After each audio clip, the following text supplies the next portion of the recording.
will be made public. The inquiry completed its public hearings in 2011, and today's announcement comes amid mounting criticism of the delay in releasing the report. Here's our political editor, Nick Robinson. His report contains some flash photography.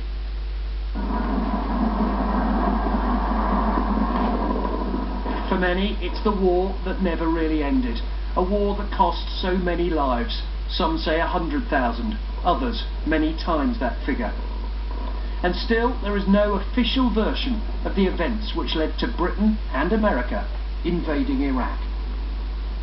Key to that is exactly what was said by Tony Blair to George W. Bush.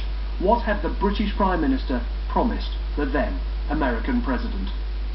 An inquiry chaired by Sir John Chilcot was established a staggering 58 months ago to find the full story. Tony Blair!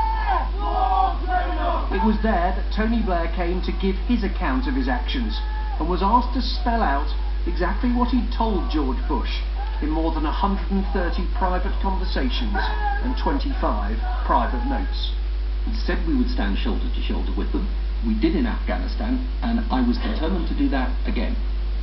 The last public hearing was more than 3 years ago. Today we learnt of the deal done to unblock it. In a letter to Britain's top civil servant, the inquiry's chairman says he's agreed to publish only quotes or gists, not in other words full documents.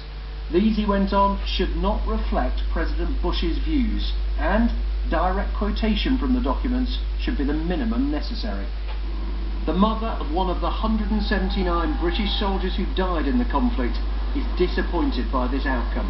The families are a bit disappointed because they think the letters are the most important thing what's in them, to let us understand why we really did go into Iraq. We were still told that the weapons of mass destruction and the correspondence between Blair and Bush. So with us not seeing what's in that correspondence in these letters, it's put doubts in their mind. It is more than 10 years since the invasion of Iraq. Tony Blair's always insisted that its dramatic and bloody story contains no secrets, and that he wants the inquiry out as soon as possible. We should be able to read it later this year. And Nick is with me. Was there really ever any chance, Nick, that we would have seen everything that was contained in those men's conversations?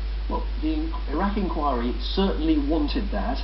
They were blocked by Britain's top civil servant at the time, a man called Sir Gus O'Donnell, and they expressed in public their frustration that they couldn't do this. And this is the result of a bargain that's been going on behind the scenes to publish as much as they think they can. What's been the problem? Now, suspicious people say, it's all Tony Blair's fault, he's been trying to block it. He has insisted he's blocked nothing, he wasn't asked, it's not up to him, he wanted this out as soon as possible. What's at issue is two things: the privacy of conversations that take place in government, and, crucially, the relationship between a British Prime Minister and an American President. The White House certainly didn't want a British inquiry, remember that, a British inquiry to reveal what their President said or wrote in private. Hence that line about don't reflect President Bush's views. There was also an anxiety that future Prime Ministers might make secret calls if they thought that one day these private conversations would be published. So that's why we get this phrase about publishing a gist, publishing quotes, not the full document. Now, of course, some people will never be satisfied. Some people will say hidden in there will be things that we should know. But the inquiry says they've seen the full documents.